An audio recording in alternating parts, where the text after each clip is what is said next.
En este video, continuando con el tema del problema económico, vamos a analizar un poco lo que corresponde a la teoría del comercio y cómo en economía se explica por qué es importante que se realice comercio en contraposición a una situación en la cual pues los agentes económicos no comercian, es decir, cada uno produce y consume lo que necesita. Pues la ciencia económica busca una explicación para demostrar por qué es mejor, más bien, que los diferentes agentes económicos, empresas, se especialicen en producir ciertas cosas, o las personas también se especialicen a producir ciertas cosas, las cuales venden y con lo que obtienen compran las demás cosas que necesitan, y no que cada quien produzca todo lo que consume, lo que se suele llamar una autarquía. Entonces hay una teoría que intenta demostrar cuáles son las ventajas de más bien especializarse y después comerciar, ¿ok? Esto es lo que se llama la teoría de las ganancias del comercio, que la vamos a ver seguidamente. Ok, primero que nada debo decir que esa teoría tiene su fundamento en un concepto muy importante, que se llama la ventaja comparativa, ¿ok? Muy bien, la ventaja comparativa es un concepto que tiene que ver, como lo dice la palabra, al resultado de una comparación, ¿verdad? Una comparación entre dos agentes económicos con respecto a los resultados que obtienen al producir algún tipo de bien. Y pues podríamos verla en contraposición a otro concepto que existe también, que se llama la ventaja absoluta. ¿Por dónde anda más o menos la historia de esto? Bueno, lo que quiere decir es, si yo tengo a dos personas, por ejemplo, o a dos empresas, y quiero hacer una comparación entre ellas a la hora de ir a producir algún tipo de bien, yo puedo ver en la producción de ese bien en específico quién tiene ventaja absoluta y quién tiene ventaja comparativa, que son dos cosas diferentes, ¿ok? Entonces, eso es, digamos, el primer concepto que hay que tener claro, y a lo largo del ejemplo que vamos a ver, lo vamos a ir dilucidando bien. Entonces empecemos por la definición. Dice, una persona tiene una ventaja comparativa en una actividad cuando es capaz de realizarla a un costo de oportunidad más bajo que nadie más. Ok, entonces ese es el primer concepto que hay que recordar. O sea, ¿quién tiene ventaja comparativa en la producción de algo sobre otro? Quien lo haga a un costo de oportunidad más bajo. Y entonces para eso hay que recordar el concepto de costo de oportunidad, que ya lo habíamos desarrollado anteriormente, ¿verdad? Recuerdan, el concepto de costo de oportunidad tiene que ver con la mejor opción a la que se renuncia cuando se decide hacer algo o tener algo, ¿ok? Entonces en este caso, si yo quiero saber entre dos individuos a la hora de producir algo quién tiene ventaja comparativa, lo que tengo que ver es quién tiene el costo de oportunidad más bajo, es decir, quién tiene que sacrificar menos en términos de el otro bien o los otros bienes para producir esa unidad adicional del producto que nos interesa. Entonces está relacionado directamente con el costo de oportunidad. La ventaja absoluta se da cuando alguien es más productivo que todos los demás. O sea, el que es más productivo es el que tiene la ventaja absoluta. Entonces vean que la ventaja absoluta no tiene que ver con costo de oportunidad, sino con productividad. ¿Ok? ¿Cómo podríamos ver esto? Tal vez con un ejemplo para que nos quede bien clara la diferencia entre ventaja comparativa y ventaja absoluta. Vamos a ver, puede existir una persona, no sé, que estudió, ¿verdad? Resultó que le gusta la medicina y se podría convertir en un médico. Y también podría resultar que a esa persona le guste, por decir algo, no sé, practicar el tenis, el deporte del tenis, ¿ok? Resulta que esa persona, por sus habilidades, no resulta muy bueno para jugar tenis, ¿verdad? Pero le gusta. Y también, por sus habilidades, pues, resulta un buen médico, ¿verdad? ¿Ok? Entonces la persona pues, puede realizar cualquiera de las dos tareas, hacerse tenista o hacerse médico, ¿verdad? Si se hace tenista, posiblemente le vaya muy mal, ¿verdad? Porque no tiene habilidades, entonces pues el salario que va a obtener como tenista va a ser muy bajo, si no es que nulo. Si se dedica a médico, pues va a obtener un salario de médico, ahí pues relativamente bueno lo que sería un salario de médico, ¿verdad? Esa es la situación de esa persona. Ahora pensemos en otra persona, supongamos, no sé, un tenista famoso, por decir algo, Roger Federer, por decir algo. Supongamos que Roger Federer, bueno, pues no supongamos, efectivamente es un super tenista, ¿verdad? Y obviamente gana muchos millones siendo tenista. Pero vamos a suponer también que Roger Federer es muy hábil y hubiera resultado un excelente médico si se hubiera dedicado a la medicina, ¿verdad? Hubiera sido un médico muy bueno porque, no sé, también tenía habilidad para ser médico, vamos a suponerlo. Entonces Roger Federer hubiera sido muy bueno como tenista, que de hecho lo ha sido, y hubiera sido muy bueno como médico. Y vamos a suponer que Roger Federer hubiera sido más bueno tanto en ser médico como en ser tenista que la otra persona que hablamos anteriormente. O sea, podríamos decir que Roger Federer tiene ventaja absoluta sobre la otra persona, tanto en la medicina como en el tenis, ¿okay? Porque para las dos cosas es más bueno que la otra persona. Entonces Roger Federer tiene ventaja absoluta porque es más productivo tanto en el tenis como en el ejercicio de la profesión de la medicina. Pero ahora veamos esto desde el punto de vista de la ventaja comparativa. Vamos a ver, vamos otra vez a la persona inicial. Esta persona tiene dos opciones, se puede dedicar a ser tenista o puede dedicarse a ser médico. Si se dedica a ser tenista, estaría renunciando a lo que ganaría siendo médico y obtener lo que ganaría como tenista. Entonces, como tenista ganaría muy poquitillo y estaría renunciando a lo que ganaría como médico, que sería mucho. Entonces, obviamente, el costo de oportunidad de esa persona dedicarse a ser tenista es muy alto. Porque ¿a qué está renunciando al ser tenista? A lo que gana como médico. Entonces, su costo de oportunidad de ser tenista es un costo muy alto. Ahora, si se dedica a ser médico, a lo que estaría renunciando es a ser tenista. Y en el tenis, pues iba a ganar muy poquillo o prácticamente nada. Entonces, su costo de oportunidad de ser médico es muy bajo porque está renunciando a algo de muy poco valor, que es ser tenista. ¿Okay? Entonces, esa persona tiene un costo de oportunidad muy alto de ser tenista y un costo de oportunidad muy bajo de ser médico. ¿Ok? Muy bien, ahora veamos el caso de Roger Federer al comparar las dos posibles profesiones. Si Roger Federer, aun cuando llegaría a ser un médico muy bueno, se dedica a ser médico, estaría renunciando a un montón de plata, millones de dólares, que se ganaría si fuera tenista. O sea, su costo de oportunidad de ser médico es demasiado alto, porque él estaría renunciando a ser tenista en el cual hubiera ganado un montón de millones. Pero si él se dedica a ser tenista, que fue a lo que de hecho se dedicó, su costo de oportunidad de ser tenista es muy bajo, porque a lo que está renunciando comparativamente es a lo que hubiera recibido como médico, que es muy bajo en relación a lo que recibe siendo tenista.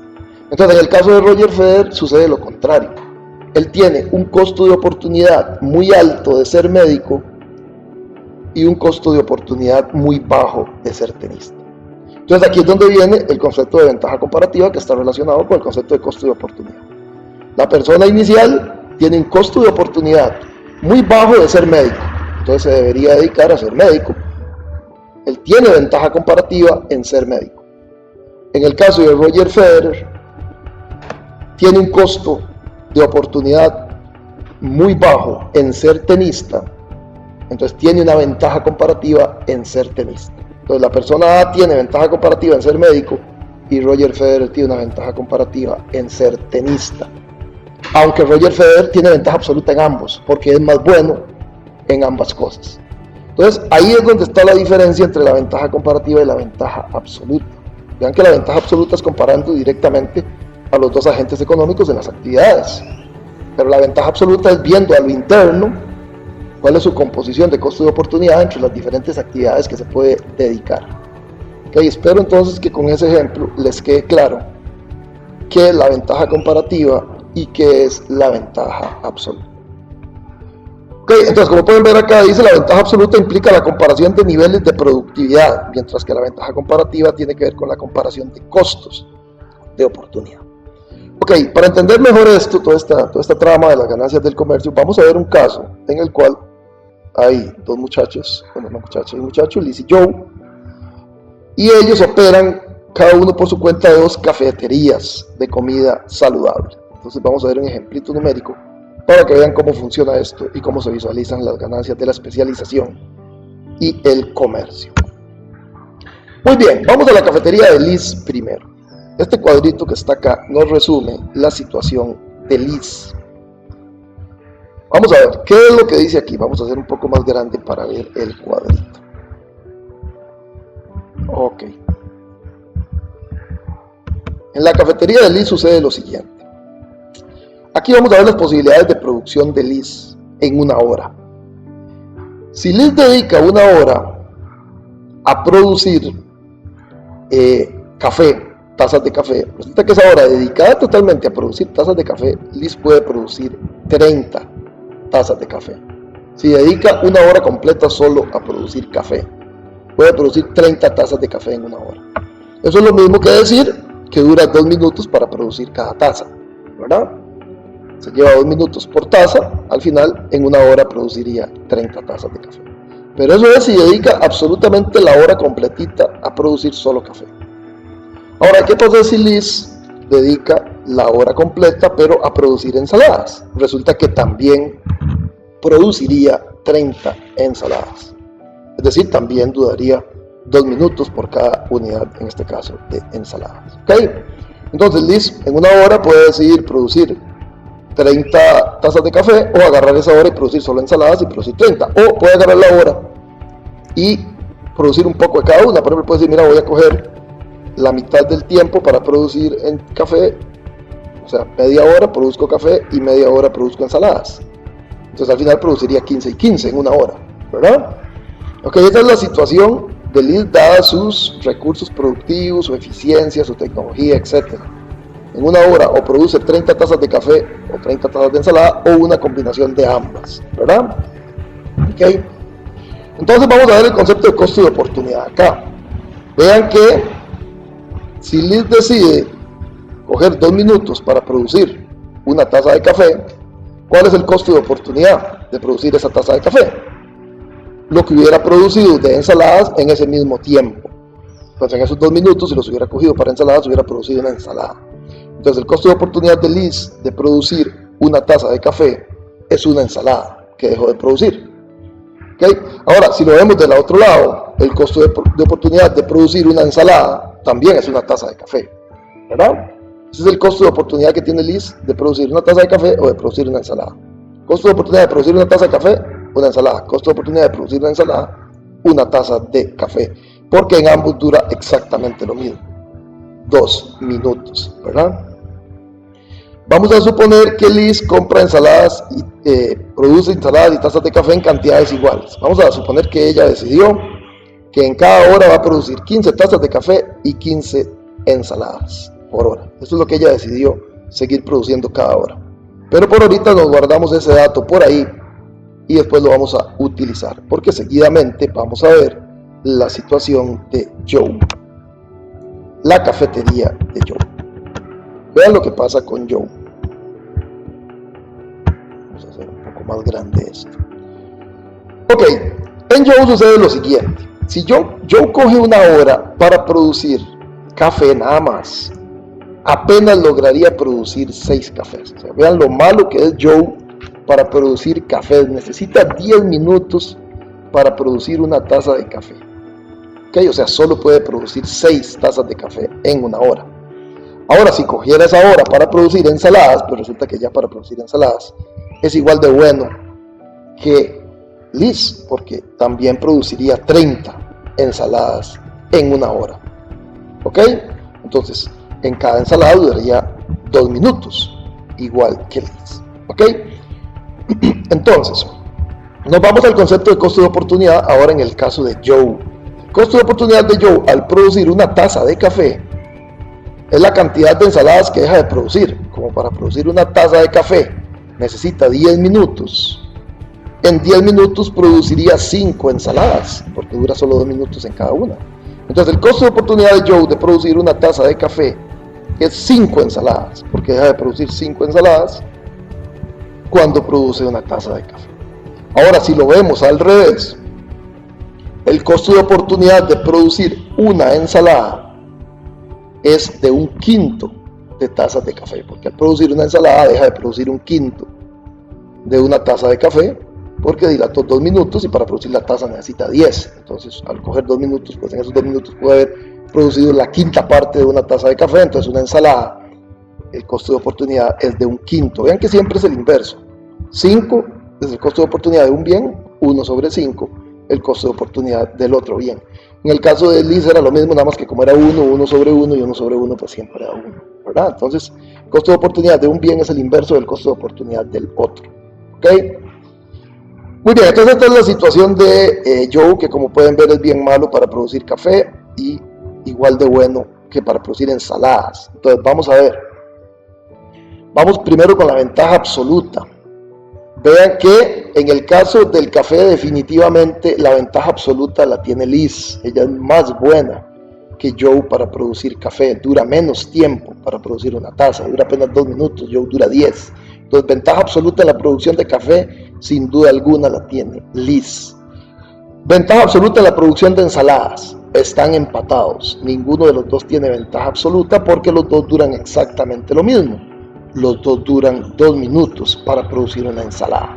Entonces, ventaja absoluta en el café, Liz. Ventaja absoluta en las ensaladas, están empatados. Pero si nos vamos a la ventaja comparativa, entonces lo que vamos a ir a ver son costos de oportunidad, ¿verdad? Entonces, ¿qué pasa con Joe? Recordemos que el costo de oportunidad con Liz, el costo de oportunidad de producir café es una ensalada. El costo de oportunidad de producir ensalada es un café. En el caso de Joe, el costo de oportunidad de producir un café es 5 ensaladas. Tiene un costo de oportunidad altísimo al producir café. Mientras que el costo de oportunidad de producir ensaladas es de apenas 1/5. ¿Ok? Entonces ahora sí comparamos. Costo de oportunidad en la producción de café, ¿quién tiene el más bajo? Pues evidentemente Liz, que solo le cuesta una ensalada, mientras que a Joe le cuesta 5. Entonces, Liz tiene ventaja comparativa en la producción de café porque tiene el costo de oportunidad más bajo, apenas 1, mientras que Joe es 5 ensaladas. Y en el caso de las ensaladas, ¿quién tiene la ventaja comparativa? En el caso de Liz, una ensalada le cuesta un café y a Joe apenas le cuesta 1/5 de café. Entonces quiere decir que la ventaja comparativa en la producción de ensaladas más bien la tiene Joe, porque tiene el costo de oportunidad más bajo. Entonces, en términos de costo de oportunidad o de ventaja comparativa, la ventaja comparativa en el café la tiene Liz, la ventaja comparativa en la ensalada la tiene Joe. ¿Ok? Esto es muy importante porque al identificar la ventaja comparativa es donde vamos a decidir qué debe producir cada uno, quién se especializa en producir qué. Porque, digamos que por ahí Joe, vamos a ver si me aparece el dato, dice, Joe dedica 10 minutos a preparar una taza de café y 2 minutos para producir una ensalada, así que puede hacer 6 tazas de café y 30 ensaladas por hora. Ok, vamos a suponer entonces que en el caso de Joe, ya en el caso de Liz habíamos dicho que ella se iba a dedicar a producir 15 tazas de café y 15 ensaladas por hora inicialmente, cuando no tenía ningún tipo de relación comercial con Joe. Vamos a suponer que en el caso de Joe, él se decide a producir 6 tazas de café, no sería 6 tazas de café y 30 ensaladas por hora. Vamos a ver cuánto es lo que decide Joe, porque por aquí no me aparece. Voy a revisarlo en una... ok, aquí sí está. 5 y 5 es lo que decide Joe. Entonces vamos a suponer que Joe finalmente dice, ok, yo voy a producir 5 tazas de café y 5 ensaladas por hora. Quiere decir que en las 5 tazas de café, que dura 10 minutos, va a durar 50 minutos produciéndolas. Y los otros 10 minutos los dedica a hacer ensaladas, que en 10 minutos, dado que dura 2 minutos en producir cada ensalada, pues va a producir 5 ensaladas, ¿verdad? 2 por 5, 10. Entonces finalmente, Joe, ¿qué va a hacer? En cada hora va a producir 5 tazas de café y 5 ensaladas. Y Liz, ¿qué va a producir en una hora? 15 tazas de café y 15 ensaladas. Hasta ahí es la situación, suponiendo que entre ellos no deciden especializarse en producir nada y después comercial, ¿verdad? Liz 15 y 15, Joe 5 y 5. ¿Ok? Muy bien. Sigamos adelante. Pues ya sabemos que, resumiendo, la ventaja comparativa en la producción de café la tiene Liz, y la ventaja comparativa en la producción de ensalada la tiene Joe, porque respectivamente tienen menos costos de oportunidad en esos bienes. ¿Ok? Muy bien, entonces ahora sí nos venimos acá. Esta es la situación inicial que habíamos dicho. Liz dice, ok, yo voy a seguir produciendo en cada hora 15 tazas de café y 15 ensaladas, y con eso satisfago a mis clientes. Y Joe dice, cada hora yo voy a seguir produciendo 5 tazas de café y 5 ensaladas, y con eso satisfago a mis clientes. ¿Okay? Y así están produciendo ellos por aparte, digamos que ni se conocen tan siquiera. Pero resulta que en algún momento Liz y Joe se ponen a conversar, se conocen, y entonces Liz le dice a Joe, mire, yo veo que usted es muy malo para producir café, y es bueno para producir ensaladas. ¿Qué le parece si yo me dedico solo a producir café y usted se dedica a producir solo ensaladas? Y después, pues intercambiamos. Yo le doy un poco de mis tazas de café, usted me da un poco de sus ensaladas y se las vendemos a los clientes. Y creo que podríamos lograr una mayor producción que cada quien produciendo por aparte las dos cosas. Es decir, yo me voy a especializar en lo que tengo ventaja comparativa, que es el café, y usted se va a especializar en lo que tiene ventaja comparativa, que es la ensalada. Y llegan a acuerdo que así lo van a hacer. Entonces Liz ahora se va a dedicar a producir en cada hora únicamente tazas de café. Entonces Liz produce por hora 30 tazas de café. Y Joe se va a dedicar a producir solo ensaladas, es decir, Joe produce por hora 30 ensaladas. ¿Qué es lo que van a hacer? Bueno, pues que después van a comerciar. Liz le va a vender unas tazas de café a Joe y Joe le va a vender unas ensaladas a Liz para poder satisfacer a sus clientes con ambos productos. Vamos a ver qué es lo que sucede. Ok, seguimos acá. Resulta que ya están produciendo cada uno 30 y 30. Y entonces viene el comercio. Entonces, para comerciar, siempre, y aquí es muy importante, se tiene que fijar un precio. Eso es lo primero. Cuando se va a comerciar algo, se tiene que fijar un precio. Entonces, dado que Liz produce solo tazas de café y Joe produce solo ensaladas, tienen que llegar a un acuerdo en cuántas tazas de café se van a intercambiar por cada ensalada, o al revés, cuántas ensaladas se van a intercambiar por cada taza de café. Obviamente Liz va a querer que le den la mayor cantidad de ensaladas por cada taza de café, porque ella es la dueña de las tazas de café. Y Joe va a querer que le den la mayor cantidad de tazas de café por cada ensalada. Entonces ahí va a haber la puja del precio, a ver cómo se fija ese precio. ¿Okay? Vamos a suponer que lograron ponerse de acuerdo y deciden que el precio va a ser de 1 a 1. Es decir, yo le doy a usted una taza de café y usted me da una ensalada. Ese fue un precio que acordaron que era beneficioso para ambas partes. Entonces, lo que van a hacer y deciden que lo correcto es, para dadas sus necesidades y la demanda de sus clientes, es que intercambien 10 nada más. O sea, que Liz le da 10 tazas de café a Joe, de las que produjo, y se queda con 20. Y Joe le da 10 ensaladas a Liz, y Joe se queda con 20. ¿Ok? Muy bien. Perdón, el precio no es 1, el precio va a ser 2 ensaladas por cada taza de café. Así fue como acordaron y consideraron que era bueno para los dos. Es decir, por cada taza de café, Liz va a recibir 2 ensaladas y Joe, por cada 2 ensaladas que entregue, va a recibir una taza de café. Y deciden comerciar 10 tazas de café. Entonces, Liz le vende 10 tazas de café a Joe, quien las compra. Y Joe le vende 20 ensaladas a Liz, quien las compra. Entonces Liz vende 10 tazas de café, compra 20 ensaladas. Joe vende 20 ensaladas, compra 10 tazas de café. Entonces veamos en qué situación queda. Liz tenía 30 tazas de café que produjo y entregó 10, le quedaron 20 tazas de café para vender. Joe, a su vez, tenía 30 ensaladas y entregó 20. Entonces le quedaron 10 ensaladas. ¿Ok? Ahora, ¿qué recibió Joe por esas 20 ensaladas que vendió? Recibió 10 tazas de café. Entonces Joe finalmente queda con 10 tazas de café y 10 ensaladas. ¿Qué pasó con Liz? Liz se quedó con 20 tazas de café y recibió 20 ensaladas al vender las otras 10. Entonces queda con 20 tazas de café y 20 ensaladas. ¿Ok? Muy bien, entonces vean lo que sucede. ¿Cuáles son los beneficios de toda esta historia? Inicialmente Liz a lo más que tenía acceso era a 15 tazas de café y 15 ensaladas cuando ella se dedicaba a producir ambas cosas. Y Joe solo tenía acceso a 5 tazas de café y 5 ensaladas cuando se decidía a producir ambas cosas.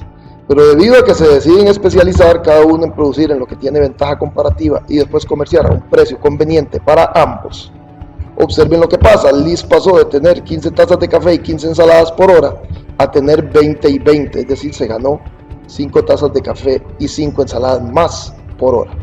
Y Joe, que tenía solo acceso a 5 tazas de café y a 5 ensaladas por hora, pasó a tener 10 tazas de café y 10 ensaladas por hora, ganándose 5 adicionales. Entonces, como ustedes pueden ver, hay una ganancia neta en el consumo, aun cuando ellos siguen teniendo las mismas capacidades de producción, pero al decidirse especializarse en producir aquello en lo que tienen ventaja comparativa y después comerciar a un precio justo, obtienen ganancias de especializarse y comerciar. Ok, esta teoría es pues la que justifica el que no haya que ponerle trabas al comercio entre las personas, porque el comercio lleva a la especialización y lleva a una mayor eficiencia en los sistemas económicos. Si las personas o las empresas se especializan en producir ciertas cosas en las que tienen ventaja comparativa, van a obtener muchísimos más beneficios que cada quien produjera por su lado todo lo que necesita. ¿Okay? Esa es, digamos, como la enseñanza principal que nos deja esta teoría de las ganancias del comercio. Aquí vemos un desarrollo gráfico para ver un poco ese mismo tema, utilizando la frontera de posibilidades de producción. La línea azul que aparece ahí, vamos a hacer esto un poco más grande.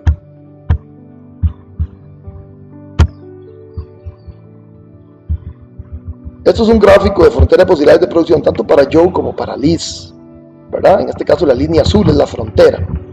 Joe tiene un máximo de producción por hora de ensaladas de 30, o sea, si dedicara toda la hora a producir solo ensaladas, produciría 30 ensaladas y 0 tazas de café.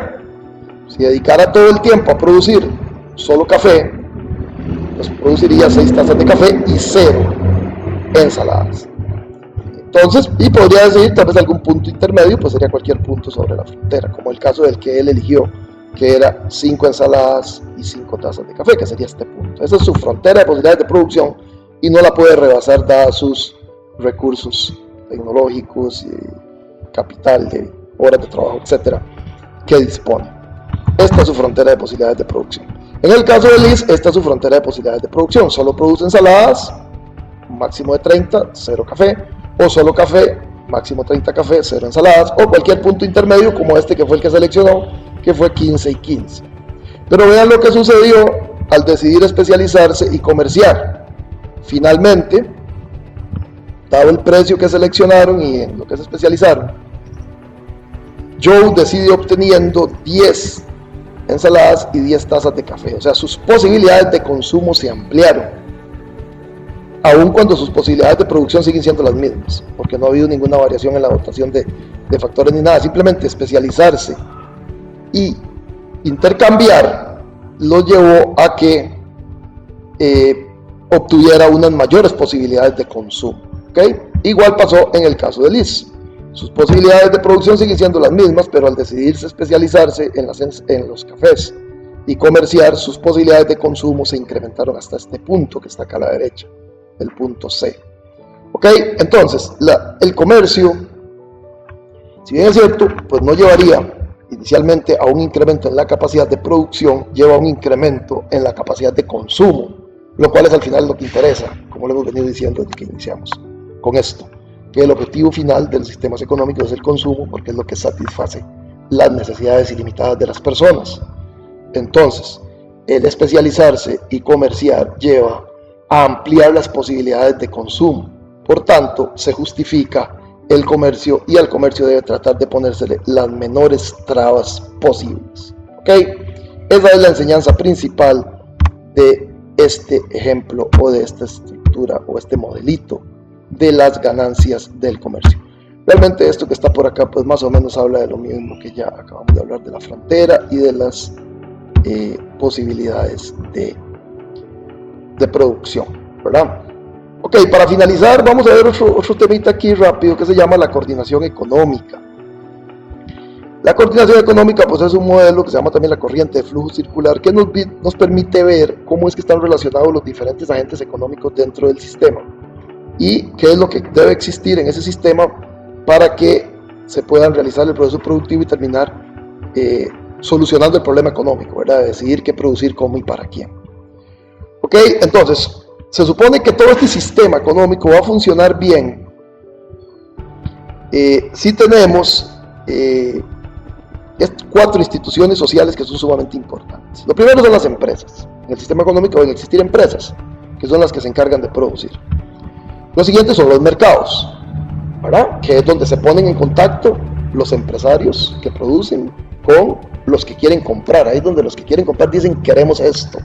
Y ahí es donde se decide el qué producir, porque los empresarios tienen que reaccionar a esas señales que reciben en el mercado de qué producir que le están mandando los consumidores. Obviamente ellos deciden el cómo, porque ellos son los que tienen la tecnología para decir cuál es la forma más eficiente de producir. Lo otro que tiene que existir son los derechos de propiedad, ¿ok? Recordemos que los recursos económicos son los que finalmente deciden para quién van a hacer la producción. Entonces esos recursos tienen que tener un dueño. Tienen que haber dueños de la tierra, los recursos naturales, tienen que haber dueños de la fuerza de trabajo, las diferentes personas. Tiene que existir un dueño del capital, de las fábricas, de las máquinas, de los vehículos, de los aviones, etc. Y tiene que existir los dueños del factor empresarial, con conocimiento.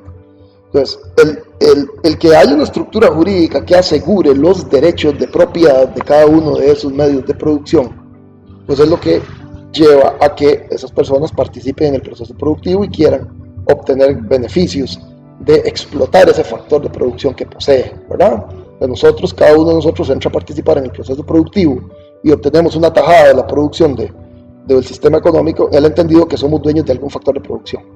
Puede ser que seamos dueños de algún recurso natural, de la tierra o de algo así, seamos dueños de algo que se alquila, o seamos dueños de nuestra fuerza de trabajo que vendemos y recibimos salarios.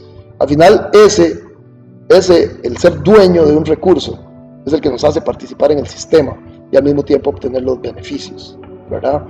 O la parte de la producción que nos corresponde. Y lo otro que se ocupa para agilizar todo es el dinero, que bueno, ese se estudiaba más profundamente más bien en el otro curso de macroeconomía.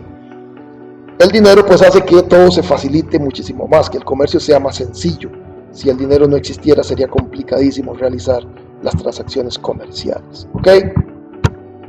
Muy bien, entonces la empresa es una actividad económica que contrata factores de producción y organiza para producir y vender bienes y servicios. El mercado es un arreglo que permite que los compradores y los vendedores obtengan información y negocien. Los derechos de propiedad son los acuerdos sociales que gobiernan la pertenencia, el uso y la disposición de los recursos o bienes y servicios. Y el dinero es cualquier artículo tangible o prenda que generalmente es aceptable como medio de pago. Creo que el dinero pues es bastante claro el que tenemos en todos los países, son los billetes y las monedas, están respaldados por una entidad como el Banco Central, ¿verdad? Ok, muy bien, entonces aquí lo que tenemos es una gráfica que nos ilustra cómo están interrelacionados todos esos factores. Esto es lo que se llama la corriente de flujo circular, ¿ok?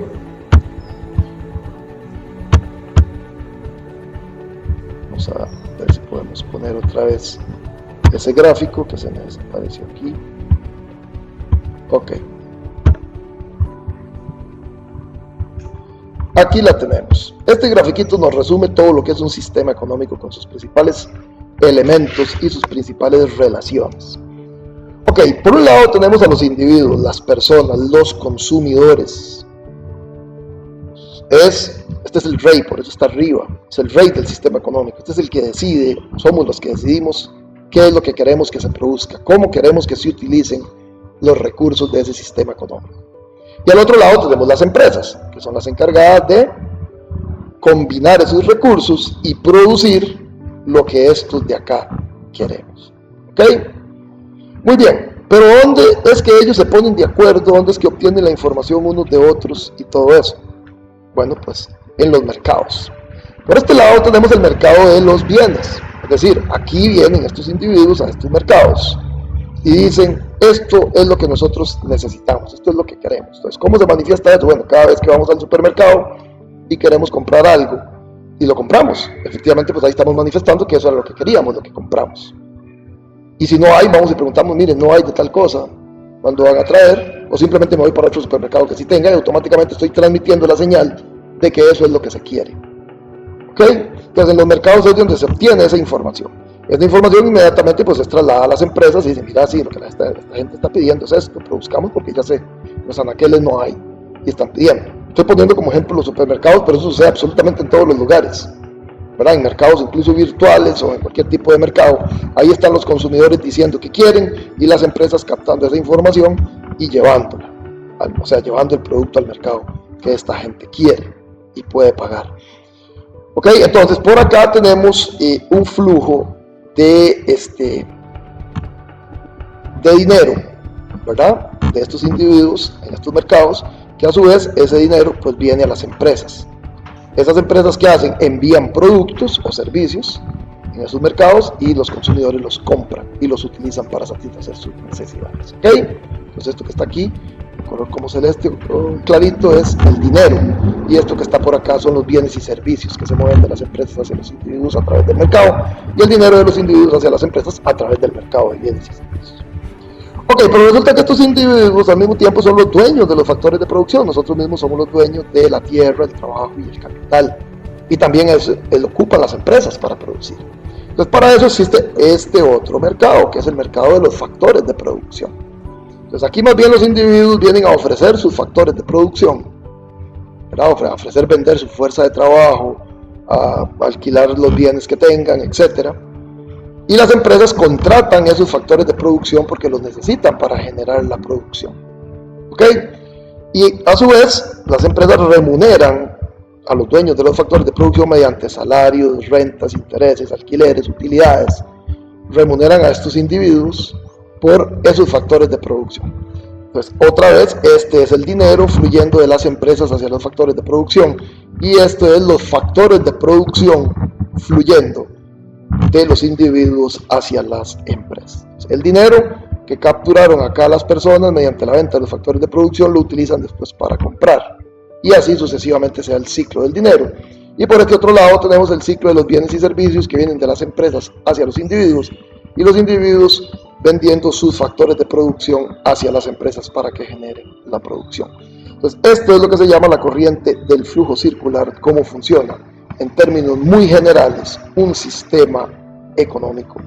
Y aquí es donde, con todo este mecanismo, se resuelve todo el problema económico de qué se produce, se dice en los mercados, cómo se produce, las empresas seleccionan la tecnología de cómo producir de la manera más eficiente, y para quién, acorde con la remuneración que reciben los factores, pues van a tener más dinero y por tanto más derecho a comprar más, algunos que otros, de lo que el mercado ofrece, de lo que el total que producen las empresas. ¿Ok?